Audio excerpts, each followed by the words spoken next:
What's going on, people? Welcome back to Curtis Shaw TV, back with a player rating show after Arsenal got a 2-0 victory on Friday night over there at Crystal Palace. From this season, I'll be doing a separate show for player ratings rather than doing it on the Monday review stream that we do, as that can be a quite a long show. So we're going to do it separately. What a fantastic result for Arsenal on Friday night away at Crystal Palace. Listen, for me, one of the most difficult away grounds for Arsenal to go to over recent years, especially outside of the big six clubs. Palace is always very difficult. Loud atmosphere there at Selhurst.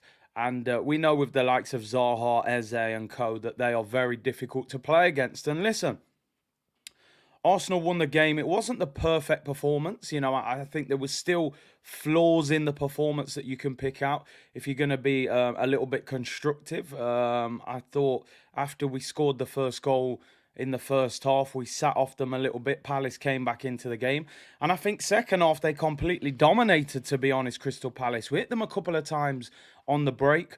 But I think by and large, they were by far the better team in that second half. And what I would like to see from Arsenal moving forward is when we go 1-0 up, is the ability to go and get that second goal and kill them off earlier and still continue to do what you was doing well, rather than sometimes I think we go 1-0 up and think, right, we've got a 1-0 lead, let's sit back and protect it. I don't think we're that team. I don't think we're a really defensive team that want to sit on a 1-0 lead. But listen, this game was all about the result more than the performance, if we're being honest. And there was good spells. The first 30 minutes, we moved the ball really well. This was a vital victory. It's a difficult game ticked off the list. We've got a decent run of fixtures in the next few weeks. And this was a fantastic start. Let's get into the player ratings, people. Everyone watching, let me know down below. Give me your player ratings. Any of the ratings that you disagree with or you agree with, let me know down there as well. And we'll go back and forth in the comments with that. Let's start with Aaron Ramsdale. I thought Aaron Ramsdale had one or two shaky moments on the ball. I think there's a very fine line between being a ball-playing goalkeeper and overplaying, and I think sometimes he overstepped that line.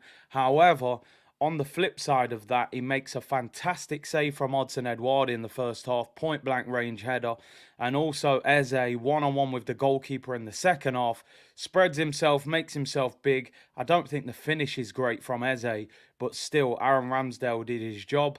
Just don't overplay sometimes would be my only bit of advice, but made two fantastic saves. I would probably give him a 7. I'd give him a 7 out of 10. Give him a 7 out of 10. Just cut out those little bits of sloppy play on the ball. Gave the ball straight to their striker once in the first half. You know, if that goes differently, it falls to him. But he did make two fantastic saves. So Aaron Ramsdale gets a 7 for me. Let's go to right back Ben White. Before the game, I was very, very worried about Ben White up against Wilfried Zaha. He's not a natural right back. Zaha, one-on-one with a fullback, is lethal, usually. But I'm going to give Ben White a lot of credit. I thought he had a very good game against Zaha. He got booked for a silly pull on Zaha. He pulled his shirt back. And I thought this could only go downhill from here. But he did well. You know, I think Zaha got past him once or twice.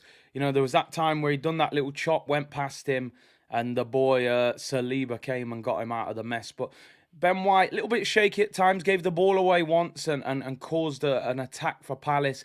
But I'm going to give him an 8 out of 10 because for me, playing out of position, he will probably be a little bit annoyed. Don't get me wrong. He'll be a little bit annoyed that Saliba's come in and just, you know, took that centre-back spot. Now, obviously, once Tomiyasu comes back, they'll have a little fight for that. But, you know, he could have sulked about it and he got on with it and he pocketed Zaha, in my opinion. So I'm going to give Ben White 8 out of 10. Don't think long-term you would want him at right back. He's not a natural fullback, but certainly proved that he can play there and did a very good job against Wilfried Zaha. That is for sure. Let's go to Zinchenko at left back. I thought he was top quality on the ball. That is for sure. Got an assist. Back post header, heads it across goal for Martinelli to score. Looks like he's played for Arsenal for a long time. My one worry with him was the time when Jordan Ayew knocked it past him and easily got away from him for pace. Maybe he was tired, maybe he's not fully fit. I think defensively will be the one area where he will get questions asked of him, as he is a natural midfielder, but slotted in well, had a good game, put a couple of crunching tackles in, and an excellent debut. I'll give him a 7. I'll give him a 7 as well, to be honest, because I do think he had an easier time on that side up against Jordan Ayew than Ben White up against Zaha. So even though I think Zinchenko was better on the ball, I think he had the easier opponent. So I'm going to give him a 7. But very, very good debut for Zinchenko, and going to have a good battle with Tierney at left back. Let's go with the two centre-backs. Gabriel, couple of shaky moments, handballed it once, didn't know too much about it, was never going to be given as a penalty, but you never know with VAR these days. But still was solid, and won most of his headers, and I'll give him a 7 out of 10. Thought he had a very good game, apart from those 1 or 2 moments, but still solid and a clean sheet. Let's go to the man next to him, the Rolls Royce, the 3 years at the club, and he's finally making his debut. And listen, forget pre-season. I've had games in pre-season where, I've been fantastic. There's nothing like the first game of a league season. You can't replicate that pressure, which is what I was trying to say about Arteta. You can play You'll Never Walk Alone, but it still ain't Anfield, Saliba was absolutely magnificent in this performance. And I don't often do this, but I'm going to give him 10 out of 10. I think it was an impeccable central defensive performance. Now, don't get me wrong, he's going to have harder games this season. Harry Kane's, Haaland's, Nunez, players like this will be much more difficult. Odsonne Edouard, French player, I'm sure he probably knows him from youth level. Mateta came on, who's a beast. Dealt with him as well. And like I said, when Zaha did get past Ben White, Saliba just wrapped him up. It was an unbelievable performance. It was like a young Rio Ferdinand / a young Virgil van Dijk. Now, I'm not saying he's as good as those two, but certainly there's similarities in the playing style. If he can build on that start, I think we've got a potential absolute superstar defender on our hands. Outstanding performance. 10 out of 10 for me. One of the best defensive performances in a while at Arsenal. So keep up that good form, that is for sure. Let's go into the midfield. We'll start with Granit Xhaka. I thought Granit Xhaka had a pretty good game. Now, I was ranting and raving when he got booked for diving. I thought it was embarrassing and unnecessary. He actually had a good touch and went past the midfielder and seemed to have already decided that he was going to dive, which I thought was poor.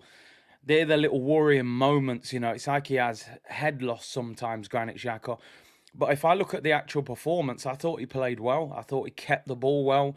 He didn't get no silly fouls after the yellow card, and I would give him a 7 out of 10. I thought I thought he was a good performance outside of that yellow card, and I thought Crystal Palace midfield was nullified really by Xhaka, so he did well. Let's go to his partner, Thomas Partey. He was getting booed by the Palace fans. Is that going to be a sign of things to come for him? It was interesting because I thought, it's funny, Frank came on the show after and he said he thought he was average. I thought he played quite well. And I think he played quite well because I think we're using him in a role that doesn't necessarily suit him. We're using him as a defensive midfielder, protecting the back four, starting attacks. I think ideally you'd like Partey to be more box-to-box. But maybe due to playing with Xhaka, we have to use him in that role. He was fantastic at winning the ball back. Lots of ball recoveries. The problem was his passing accuracy was not that high if you look at the stats in the game. I'm still going to give him a 7 out of 10. I thought he was solid, put in some good interceptions. And listen, I think first game of the season away at Palace, we needed his physical presence to protect us. We saw last year when he came off injured, they bully us. So I'm going to give him a 7 as well. Let's go to Martin Odegaard. Listen, I don't want to go on overly negative about Martin Odegaard. I don't want people to think I'm slagging him off necessarily. What I will say with Martin Odegaard, one of the reasons I questioned him being named captain is captains for me, number one, should be leaders. You can lead two ways, vocally or what you do on the football pitch. Fabregas was quiet but led through his brilliance on the pitch, where your Adams and Vieira, I mean, they were great on the pitch, but they were very vocal. Martin Odegaard, to me, number one, he doesn't necessarily win you games, on a consistent basis, and number two, doesn't seem the most vocal. He was our least effective player. These type of games don't suit him. He gets between the lines but doesn't get the ball enough. They clamped him, they tackled him. Physically, he was a little bit bullied, you could say. And I think Arteta knew in the end he had to take him off. He didn't want to take him off early, I don't think, because it was his captain and he didn't want to embarrass him. But I think he was non-existent. Martin Odegaard gets a 5 for me, purely for the work rate and the pressing off the ball. But I just felt he was totally ineffective on the ball. And that, for me, I think in certain games this season, whether he's captain or not, I think Arteta is going to have to use him from the bench sometimes, because his style doesn't suit all these games. So he'll have better games, but this was not one that he'll remember, that is for sure. Let's go to the two wide players. Kyo Saka, I thought he had a quiet game. I thought at times they doubled up on him and he was a little bit predictable. Wants to cut inside on that left foot all the time. But you see the own goal came from him shifting it onto his right foot, and his cross caused the second goal. It's a tricky one. I think his performance was a 6. If I'm being honest, I'm tempted to give him more because he caused the second goal. I'm going to give him a 6.5 purely because his cross led to the second goal. But I thought it was a quiet performance. But he gets a 6.5 because he got the cross and the own goal came from it. But I think a lot of clubs will double up on him this season. Now he's got that reputation. Gabriel Martinelli on the other side, I thought he was a constant threat, but I don't think he got the ball enough, and I don't think he ran at Nathaniel Klein enough. Klein was booked early in the second half. Martinelli didn't really trouble him after that. Missed a great chance in the first half after a run from Jesus, but did score the goal that put us ahead. Again, Martinelli similar to Saka for me. I think that was a 6 out of 10 performance. I'll give him a 6.5 because he scored the goal. Again, I think he needs to get on the ball a little bit more, but was a threat. And Gabriel Jesus, this is one of them performances as a striker that a lot of people won't look back on it and think, you know what, he was really good because he didn't score. But it's one of them games where he's made a difference with his dirty work, what he's done off the ball, the constant pressing. You saw the press where he won the ball back, gave it to Odegaard. Odegaard could have scored there but didn't shoot. You saw the run in the first half. Nutmegs the first guy, cuts inside the next, has the shot. Martinelli puts it wide. So I'm still going to give him a 7 out of 10. Maybe it's a little bit of favouritism, but I thought he was a menace without getting the ball a lot. And I think he offers us something that we didn't get with Aubameyang and Lacazette at times. That was that ability to press. I hope he gets his goal in his next game because, listen, despite the goals in pre-season, he will be desperate to get that first Premier League goal. The substitutes who came on for Eddie and Tierney looked lively when they came on. I'll give them a 6 out of 10. I think we're going to have good rotation with Zinchenko and Tierney there. Different games require different fullbacks. And Eddie looked lively as well. Sambi came on late. He'll get a standard 5 for his performance. Mikel Arteta, I'll give him a 7 out of 10. First game of the season. Felt the substitutes could have been made a little bit earlier. Felt Odegaard maybe could have come off. But he decided to wait. We won the game 2-0. He picked the right team. And a positive start to the season for Arsenal. Leicester at home next week. Going to be a different game. And I think Arsenal will be a little bit more forceful at home against Leicester in front of the home fans at the Emirates. Fantastic start to the season. Let me know in the comments what you think. Tell me your player ratings for the team. Let me know if you disagree with any individual ones or if you agree. Subscribe to the channel, like as well, and I will see you all in the next video, people. Bless!